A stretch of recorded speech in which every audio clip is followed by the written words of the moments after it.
Plan করা কোনো কিছুই এখনও অবধি আমার লাইফে কোনো কিছুই সাকসেসফুল হয়নি।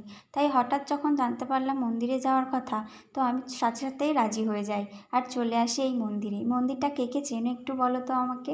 এটা হচ্ছে মল্লিঘাটির মন্দির, কালী মন্দির। এই যে ছোট মন্দিরটা হচ্ছে মহাদেবের, আর এই হচ্ছে কালী মায়ের মন্দির। আমি এখানে বসে বসে দেখছিলাম মায়ের আরতি, আর অনেক ভয়ে ভয়ে গেছিলাম হয়তো মন্দিরটা বন্ধ হয়ে যাবে, কারণ আমার কাজ সেরে আমার বেরোতে বেরোতে বেশ খানিকটা লেট হয়ে গেছে। কিন্তু ওই যে ভাগ্যটা ভালো ছিল, আমার সত্যি বলতে খুব ভালো লেগেছে। আর প্রথমবার গেছিলাম সন্ধেবেলা, মায়ের আরতিও দেখতে পেলাম। তবে একটাই কষ্ট লেগেছে যে মায়ের পুজোটা আমি দিতে পারিনি, কারণ আমরা বললাম যে ভয়ে ভয়ে গেছিলাম মন্দির খোলা থাকবে কিনা বা পুজো দিতে পারবো কিনা, তাই আর কোনো কিছু কিনেই নিয়ে যাইনি।